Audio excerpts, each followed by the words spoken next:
오병이어 사건, 우리가 너무나 잘 알고 있는 사건이지요. 예수님께서 물고기 2마리와 보리떡 5개로 배고픈 무리들을 먹이신 기적 사건. 44절을 보니까 떡을 먹은 남자만 5천 명입니다. 함께했던 여인들과 아이들까지 포함하면 아마 좋게 2만 명 정도는 되었을 것이라고 이렇게 말들을 하지요. 이 많은 사람들이 배불리 먹었고 12바구니에 가득 찰 정도로 남았습니다. 오래전 방송에서 마술을 하는 것을 잠깐 보았습니다. 마술사가 손을 대는 곳마다 동전이 막 주르르 떨어지고 어떤 데서는 막 지폐가 그냥 이렇게 막 나오고 너무너무나 신기했지만 속임이라는 것을 알기에 마음속에서는 아니 저 많은 것을 다 어디에다가 감추었을까? 얼마나 연습을 많이 했으면 저렇게 빨리 이렇게 보이게 할까? 마술사의 그 손길이 진짜였으면 얼마나 좋을까? 이런 마음으로 보았지요. 2000년 전 이 벳세다 광야에서 있었던 보리떡 5개와 물고기 2마리로 2만 명이 배불리 먹었던 이 사건. 예수님은 떡과 이 물고기를 계속 나오게 하셨습니다. 생선은 바로 먹을 수 있도록 구워진 상태로 나온 거죠. 예수님께서 만약 마술을 부리셨다면 몇 명, 몇십 명은 아마 먹일 수 있었겠지만 그러나 그 자리에서 있는 자리에서 2만 명 도저히 불가능했을 것입니다. 도대체 어떻게 이런 일이 일어날 수가 있지요? 믿어지시나요? 하나님께서 성경을 기록한 목적은 요한복음 20장 30절 31절의 말씀처럼 예수께서 제자들 앞에서 이 책에 기록되지 아니한 다른 표적도 많이 행하셨으나 오직 이것을 기록함은 너희로 예수께서 하나님의 아들 그리스도이심을 믿게 하려 하며 또 너희로 믿고 그 이름을 힘입어 생명을 얻게 하려 함이니라. 아멘.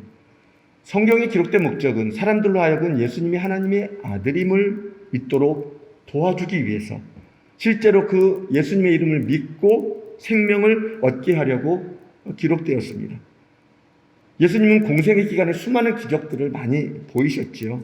걷지 못하는 사람 걷게 하셨고 듣지 못하는 사람 듣게 하셨고 보지 못하는 사람 보게 하셨습니다. 나병 환자도 깨끗이 고쳐주셨죠. 무리를 걸어오셨고 말씀 한마디로 바다를 잠잠하게 하신 예수님이십니다. 죽었던 야이로의 딸 살리셨습니다. 관을 메고 나가는 나인성의 그 과부의 아들 살리셨습니다. 심지어는 죽어서 나흘이나 지나서 썩어 냄새가 나는 나사로까지 살리신 예수님. 예수님의 이런 기적들은 같은 기적의 사건이지만 어느 복음서에는 기록되어 있고 또 어떤 복음서에는 기록되지 않는 그런 기적 사건들입니다. 한 복음서에는 기록되었지만 아예 다른 복음서에는 기적 사건들이 아예 기록되지 않는 것들이 많이 있지요. 그런데 이 오병이어 기적 사건, 이 오병이어 사건은 예수님의 부활 사건과 함께 이 마태복음, 마가복음, 누가복음, 요한복음 이 4복음서에 동일하게 기록되고 있습니다. 성경이 기록된 이 목적을 생각해 볼 때 오병이어의 사건은 예수님이 죽으셨다가 다시 살아나신 이 부활 사건, 사람들로 하여금 예수님이 하나님의 아들이심을 정말 분명하게 믿게 할 수밖에 없게 만드는 그 부활 사건과 맞먹는 그 오병이어의 그 사건입니다.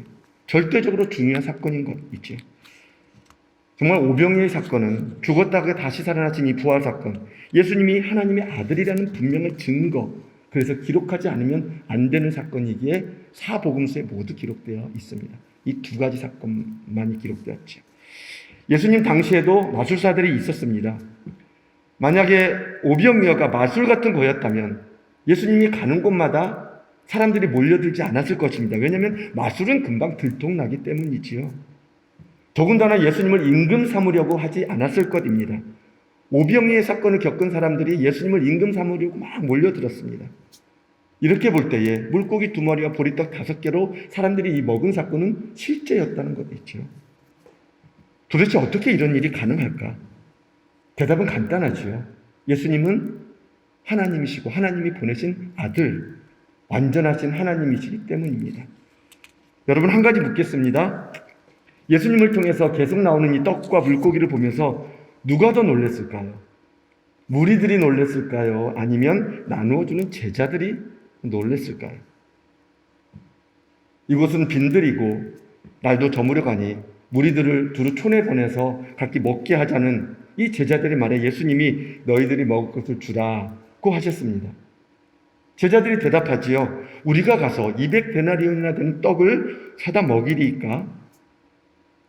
200데나리온이면 지금 돈으로 한 1,500만 원, 2천만 원 정도 되는 돈입니다. 사다 먹이리까? 이 돈은 그런 돈이 없을 뿐만이 아니라 설사 있다고 하더라도 지금 어디에 가서 그 많은 떡을 구해올 수 있겠습니까? 라는 이런 어떤 반문이지요. 불가능합니다. 라는 이런 대답이지요. 이런 제자들에게 또 예수님이 물으셨습니다. 너희에게 떡 몇 개가 있는지 가서 보라. 제자들이 알아보니까 떡 5개와 물고기 2마리가 있었지요. 예수님께 가져오자 예수님은 제자들에게 명해서 모든 사람들을 100명씩 50명씩 이때로 묶어서 앉게 하셨습니다. 여러분, 모인 무리들은 지금 어떤 상황인지 모릅니다. 예수님과 제자들이 주고받은 그 이야기, 돈 이야기, 떡 이야기, 물고기 이야기, 때로 앉히라, 이거 모인 무리들은 지금 그 상황을 모르고 있지요. 예수님 명령대로 제자들은 무리들을 100명씩 50명씩 이때로 앉힙니다. 예수님은 제자들에게 100명씩 50명씩 앉히시면서 자 이제 내가 다 먹이겠다 이렇게 앉히면 이런 말씀하지 않으셨습니다. 무리에게도 너희가 그렇게 때로 이렇게 나눠서 앉으면 내가 먹일 것이다 이런 선포도 하지 않으셨습니다. 무엇이 어떤 일이 일어날지 아무도 모르는 상황입니다. 예수님께서 왜 이렇게 앉히시는지 제자들도 무리들도 이유를 몰랐지요. 이제 무리들이 다 앉았습니다. 41절 말씀 우리 함께 읽겠습니다. 41절 시작. 예수께서 떡 5개와 물고기 2마리를 가지사 하늘을 우러러 축사하시고 떡을 떼어 제자들에게 주어 사람들에게 나누어 주게 하시고 또 물고기 2마리도 모든 사람에게 나누시매. 아멘. 떡 5개와 물고기 2마리를 가지시고 하늘을 우러러 감사 기도를 하신 예수님은 떡을 떼어 제자들에게 주었습니다. 이어서 물고기도 떼어서 제자들에게 주었습니다. 2만 명이 배불리 먹는 동안 떡과 물고기가 계속해서 남았습니다. 누가 더 놀랐을까요? 나누어주는 제자들일까요? 먹고 있는 군중들일까요? 당연히 나누어주는 제자들이 더 놀랐겠지요. 현실적으로 불가능했는데, 분명 불가능한 일인데, 분명 보리떡 5개와 물고기 2마리밖에 없었는데 41절 하반절에 떡을 떼어 제자들에게 주어 사람들에게 나누어 주게 하시고, 성경을 보니까 예수님은 떡과 물고기를 직접 나누어 주지 않으셨습니다. 제자들에게 주셨습니다. 예수님이 떼어주신 것을 받아서 모인 무리들에게 계속 나누어 주고 있는 제자들, 주고 나면 또 나오고 주고 나서 오니까 또 예수님 나와서 또 나누어 주고, 예수님의 손에서 계속해서 나오는 이 떡과 물고기, 아니 어떻게 이런 일이? 예수님께서 그것을 받아서 직접 나누어준 제자들이 당연히 더 놀랐을 것입니다. 누가 더 신나고 기뻤을까요? 여러분 2만 명입니다. 2만 명. 2만 명이나 되는 사람들이 100명씩 50명씩 앉으려면 얼마나 넓은 곳이어야 할까요? 100명씩 50명씩 다닥다닥 붙은 게 아니라 떡을 먹을 수도 뭐 둘러 앉았든지 옹기종기 모였든지 50명씩 어떤 곳은 100명씩 이렇게 모인 것. 적어도 아마 그 공동체 모인 무리들이 200개, 최소한 200개, 100명씩만 모여도 200개니까 한 50명씩만 모이면 뭐 300개 이상, 400개? 뭐 아무튼 200에서 300개 이상, 최소한 200에서 300개 이상의 그 모인 무리들이었을 것입니다. 그것도 이렇게 구분을 지어서 막 이렇게 앉는다? 예수님 맨 앞에 모인 그룹, 또 제일 멀리 있는 그룹, 거리가 얼마 정도 떨어졌을까? 한번 상상해 보시자고요. 아마 몇백 미터는 떨어져 있지 않았을까요? 2만 명이나 되는 무리들인데, 제자들, 예수님이 주신 것을 계속 나누어 줍니다. 다 나누어 주고 와서 받아가지고 또 나누어 주고, 떡을 나누어 준다면 곧바로 또 예수님은 물고기를 또 그렇게 하셨습니다.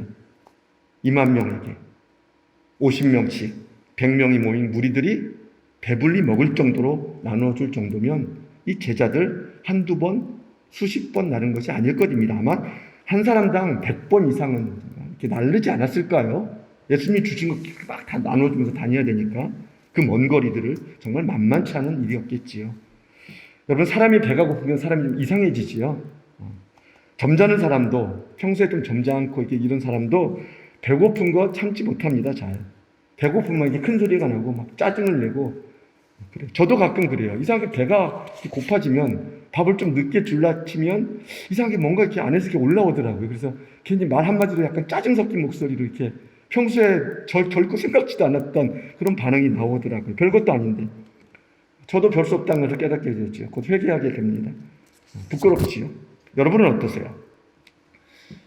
모인 무리들 하루 종일 걸어서 예수님을 따라다녔습니다. 먹지 못한 상태입니다. 배가 고픈 상태지요. 오죽하면 예수님이 불쌍히 여기셔서 그들이 굶주리는 것을 불쌍히 여기셔서 지금 이런 일들을 행하셨을까? 별의별 사람이 다 있었을 거예요. 자기들부터 달라고 막 큰 소리치는 사람들도 있었을 것이고 우리가 먼저 앉았는데 왜 저쪽 사람부터 주느냐고 이렇게 따지는 사람들도 있을 것이고 아니 가까운 데부터 줘야지 왜 저 멀리 있는 사람들도 주냐고 이렇게 반응하는 사람들도 있을 것이고 이쪽은 큰데 왜 이쪽은 작은데 왜 저쪽은 좀 더 큰 것 같다. 남의 떡이 이제 커 보이니까 뭐 이런 사람들도 있을 것이고 뭐 하나가 부족하다느니 세어보니까 뭐 안 맞는다더니 왜 우리는 어른이 더 많이 모였는데 저쪽은 애기들이 더 많은데 뭐 똑같이 주느냐니 뭐 이런 어떤 별의별 뭐 좀 더 달라느니 정말 2만 명이 모인 그 사람들이니까 얼마나 그 정말 배고픈 상황 가운데서 그냥 별의별 사람들이 있었을까? 제자들 이런 무리들을 다니면서 나누어주는 거 힘들어했을까요? 귀찮아했을까요? 이제 그만 나누어주고 싶었을까요? 막 짜증이 막 났을까요? 나눠주는 거? 신났을 것입니다. 먹는 사람보다 나눠주는 제자들이 더 신났겠지요. 기뻤을 것입니다. 계속 나오는 그 놀람과 그 기쁨, 그것을 계속 나누어주는 그 기쁨, 이런 예수님과 지금 내가 함께 있다고 하는 기쁨, 이런 예수님을 내가 지금 따른다고 하는 그 기쁨, 제자들이 정말 신났겠지요.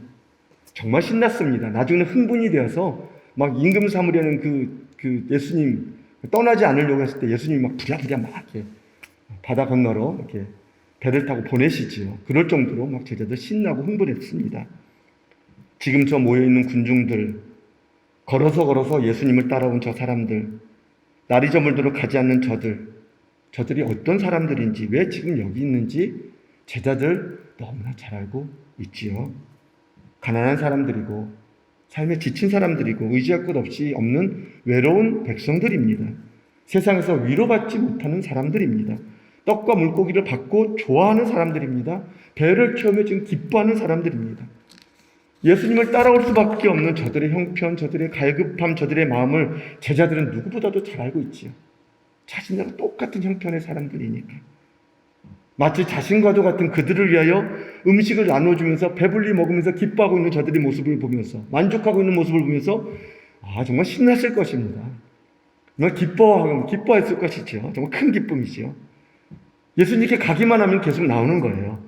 다 주고 와서 설모하고 또 보니 예수님이 손에 또 있는 거지요. 아무리 주고 또 주어도 예수님 가니까 계속 주시는 거죠. 제자들은 계속 놀랐을 것이고 힘든 줄 모르고 신이 나서 나르고 또 나르고 또 나르고 또 날랐을 것입니다. 전혀 힘들지 않았을 것입니다. 눈물이 날 정도로 행복했을 것입니다. 말할 수 없는 기쁨이 막 넘쳤을 것입니다. 또 한 번 묻겠습니다. 오병이의 기적은 누구를 위해서 베푸신 것일까요? 제자들일까요? 아니면 배고파하는 무리들 위해서 베푸신 것일까요? 오병이의 기적, 배고픈 무리를 불쌍히 여기시고 예수님께서 행하신 그들을 먹이신 기적 맞지만 이 사건은 예수님을 따르는 제자들에게, 아니 지금 예수님을 믿고 따르는, 예수님을 따르려고 하는 우리들을 위한 표적 사건이라는 것입니다.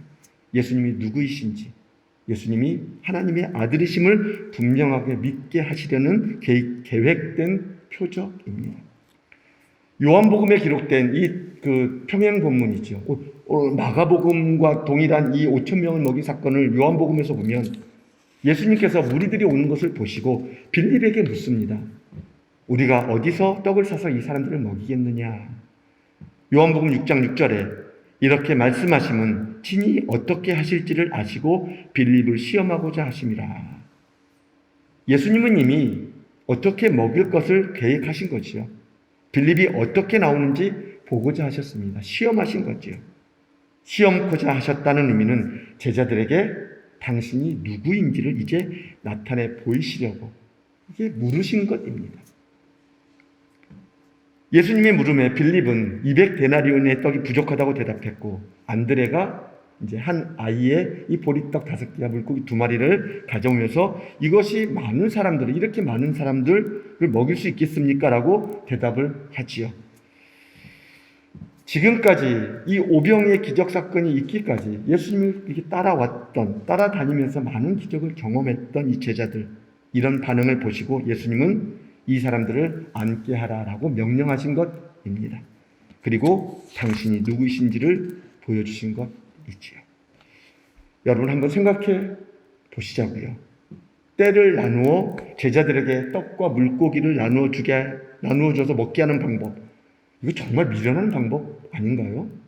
바보 같은 거지요. 정말 배고픈 무리들을 위해서 먹이는 것이 목적이었다면 하늘에서 만나를 내리신 것처럼 그 광야에서, 그 벳세다 광야에서 그냥 위에서 내리셔서 그 배고픈 사람들 먹이셨을 것입니다. 얼마든지 그러실 수 있는 예수님이시죠.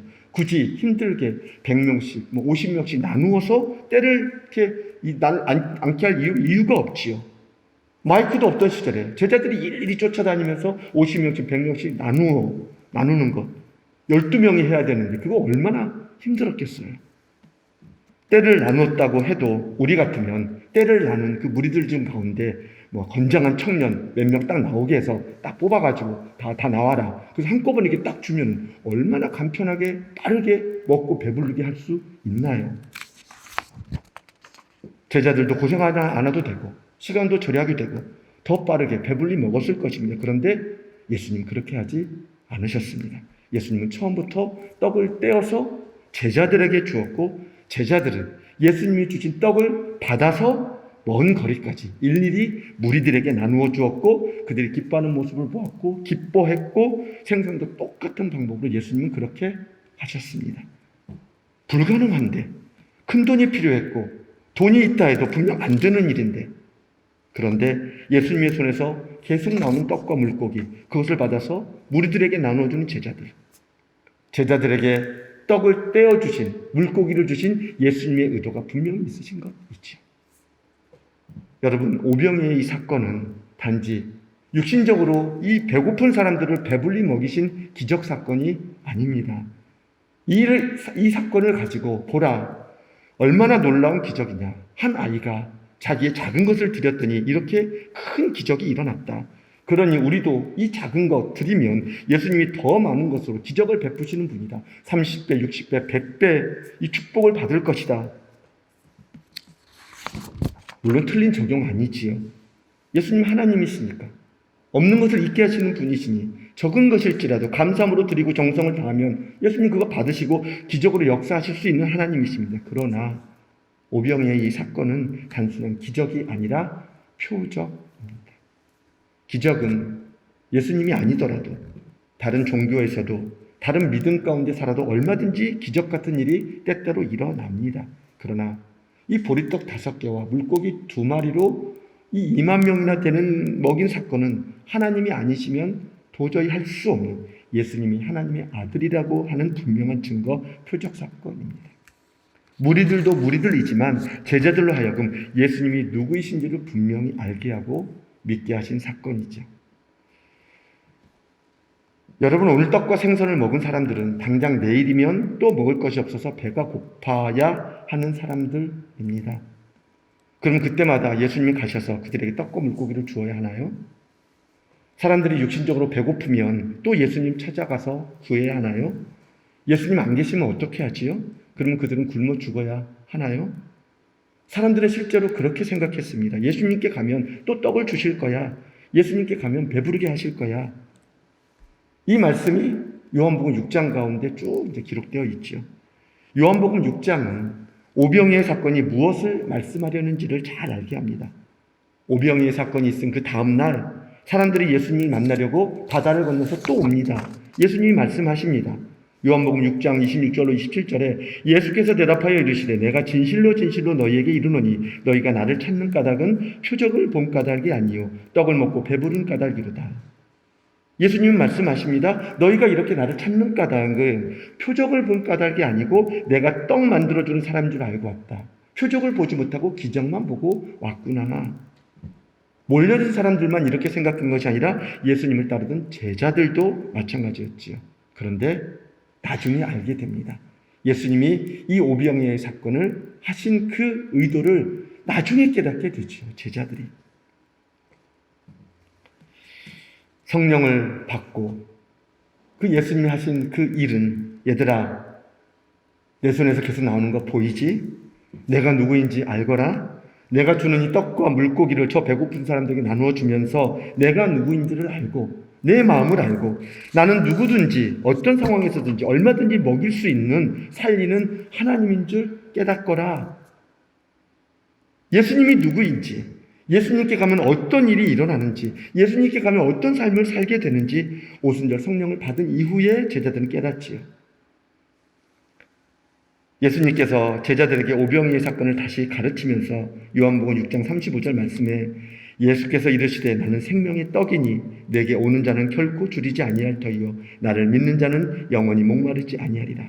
내게 오라고 하는 그 사인, 내가 누구인지를 알리는 그 표적 사건이었습니다. 나에게 오면 영원히 배고프지 않고 영원히 목마르지 않은 인생을 살 것을 가르치셨습니다. 오순절 성령을 받고 나서야 예수님께서 하신 말씀처럼 보혜사 곧 아버지께서 내 이름으로 보내실 성령, 그가 너희에게 모든 것을 가르치고 내가 너희에게 말한 모든 것을 생각나게 하리라. 이 말씀처럼 제자들은 이 말씀이 생각났고 깨달아지고 그 오병이의 사건이 이제 이해가 되고 이렇게 만나지게 된 것이지요.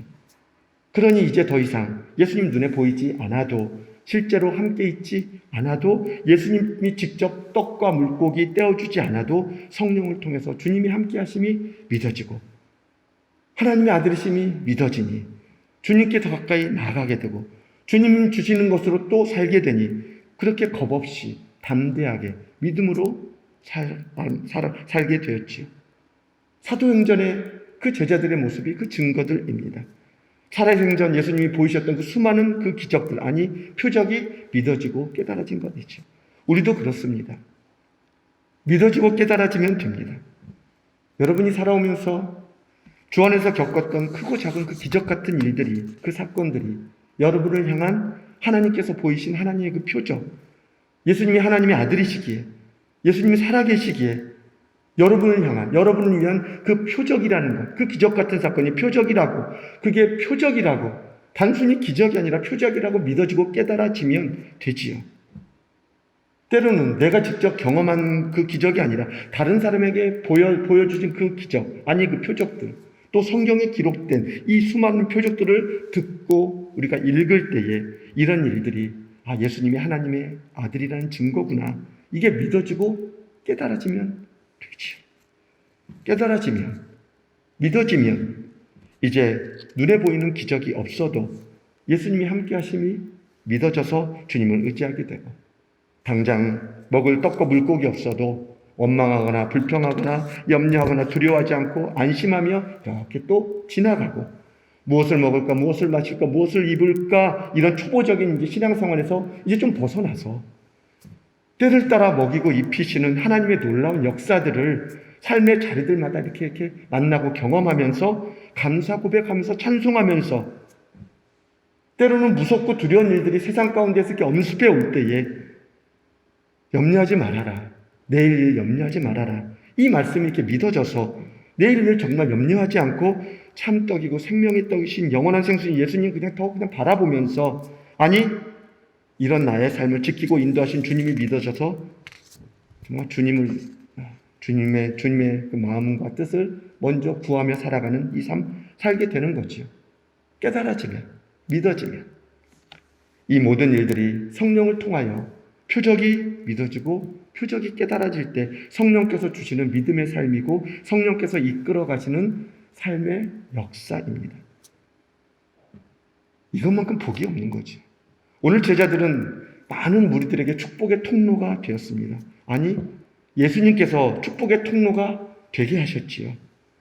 불가능하다고 생각하는 그 제자들, 이것 가지고 뭘 하겠느냐라고 했던 이 제자들, 자주 섞인 물음, 의심하는 제자들, 예수님은 이런 제자들을 당신 앞으로 불러 모시고 많은 무리들을 때로 나누게 하시고 축복의 통로로 사용하셨습니다. 떼어서 주셨죠. 배운 것 없고 가진 것 없고 믿음도 적고 예수님 따라다니면서 의심도 많았고 예수님과 함께 배에 탔으면서도 죽을까 봐 두려워하고 무서워했던 제자들, 예수님은 당신 앞으로 나오게 하셔서 보여주셨고 떼어주셨고 나누어 주도록 하셨습니다. 그래서 축복의 통로가 되게 하셨습니다.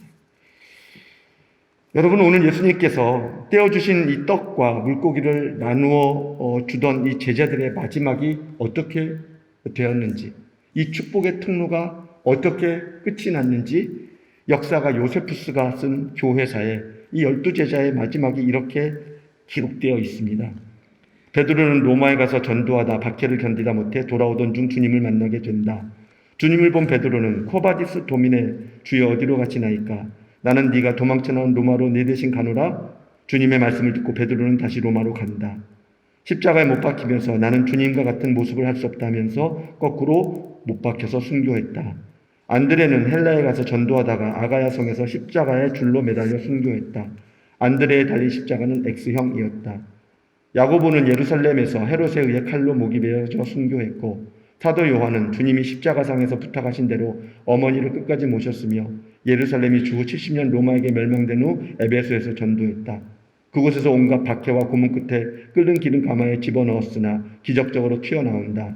그를 박해하던 무리가 놀라서 그를 반모섬으로 귀양 보낸다.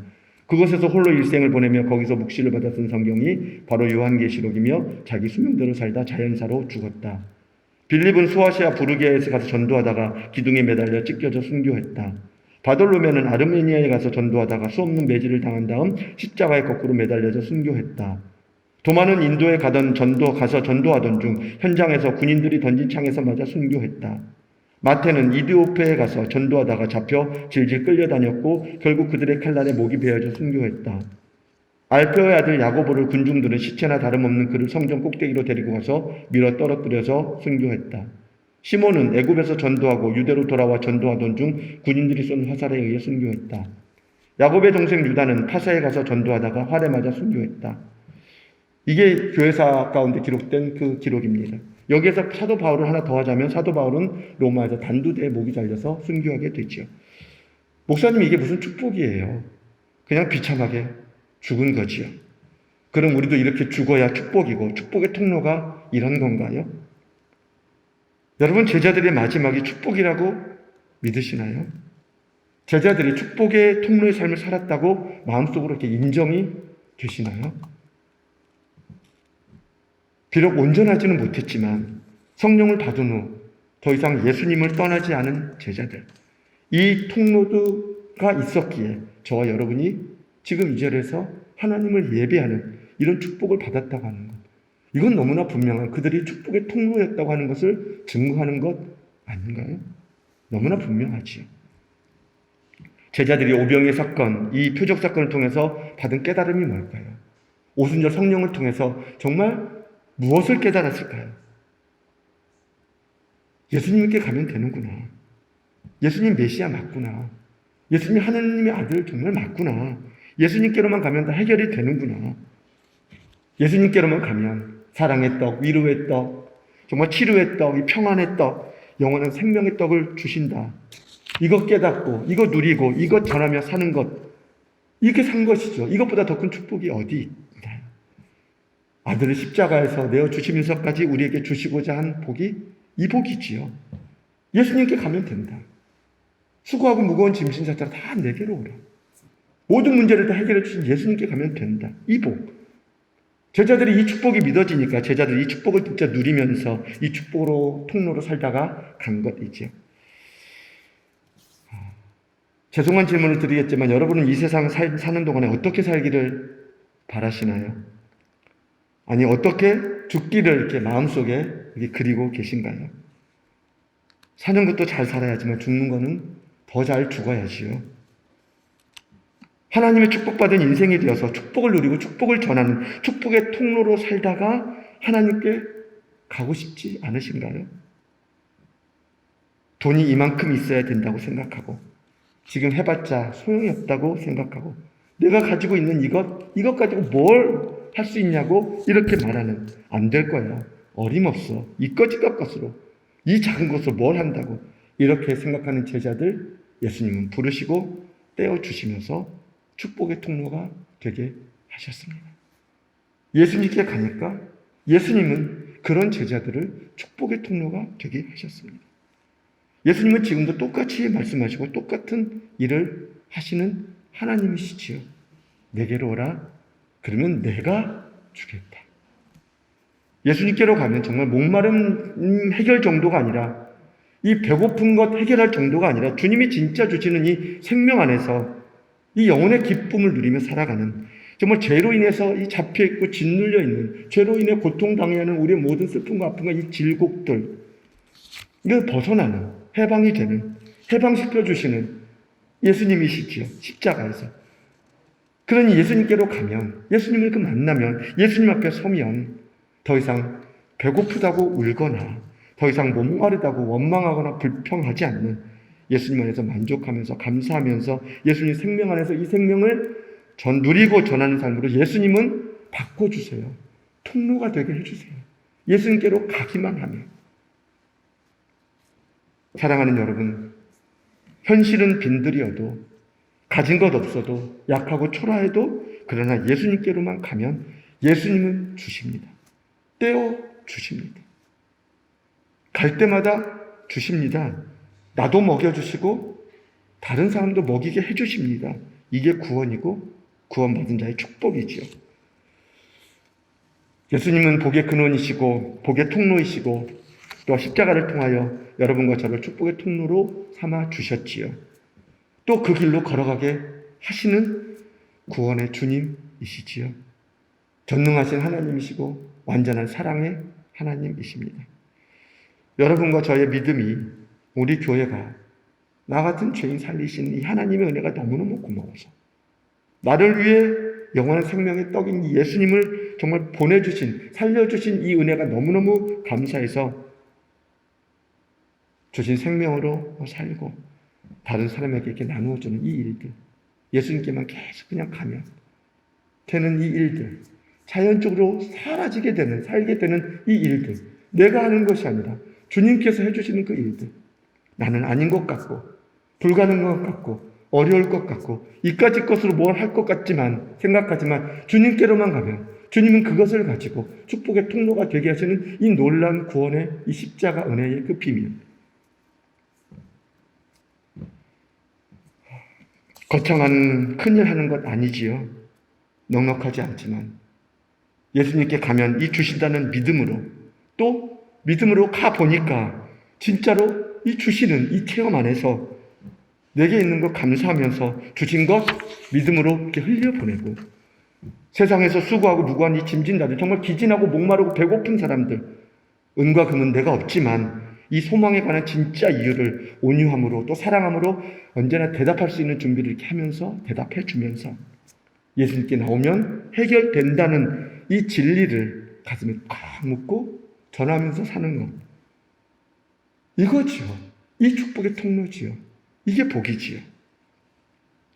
사랑하는 여러분, 예수님께 가면 주시고 또 주시고 계속 주시고 풍성히 주신다는 이 놀라운 축복을, 이 십자가의 구원의 비밀의 삶을, 이 말씀을 통하여 분명히 믿어지고 이 기도의 자리에 가서 기도를 통해서 분명한 확신을 갖고 또 삶을 통해서 증거받는 축복받은 인생, 축복의 통로가 되는 저와 여러분, 우리 교회가 될 수 있기를 간절히 축원합니다. 이 믿음의 걸음을 한 걸음 한 걸음 우리가 지금 걸어가고 있습니다. 넉넉하지 못한 형편 가운데서도 선교 현장을 늘리고, 또 우리가 또 어떤 우리가 드려진 헌금을 가지고 또 그 반이나 되는, 아마 내년에는 아마 전부를 드릴 수 있는 또 우리 교회가 될 수 있을 거라고 믿습니다.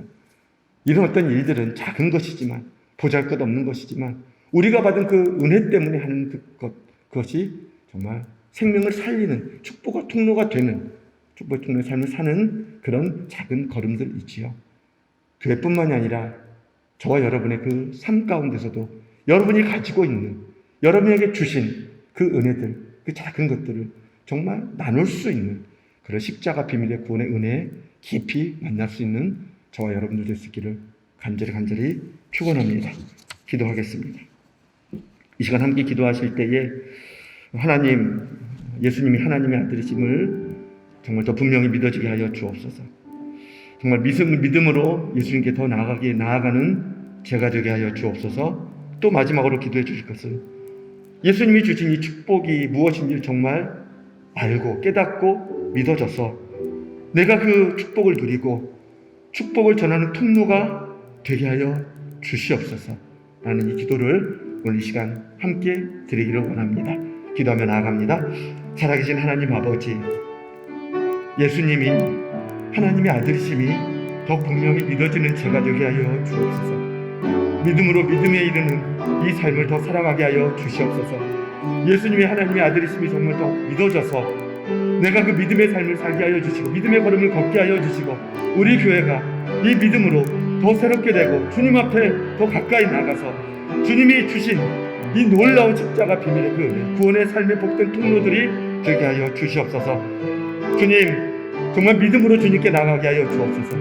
우리는 보잘것없고 우리는 없고 우리는 약하고 우리는 할 수 없다 말하고 우리는 때로는 자주적인 섞인 아버지 비관으로 낙관 낙심으로 아버지 하는 절망으로 아버지 하는 불가능함으로 우리를 계속 아버지 우리 가운데 누르고 있는 이 수많은 이 무거운 이 아버지 짐들, 우리를 의심케 만들고 우리를 그 자리에 주저앉게 만드는 이 사단의 이 계계를 아버지 하는 주님의 그 말씀으로 그 능력으로 성령의 검으로 깨치고 일어나서 믿음으로 주님이 함께 하심으로 주님께 나아가며 주님이 주시기에 그 믿음으로 주님께 받아서 누리고 전하는 제가 되게 하여 주시고 우리가 되게 하여 주시옵소서.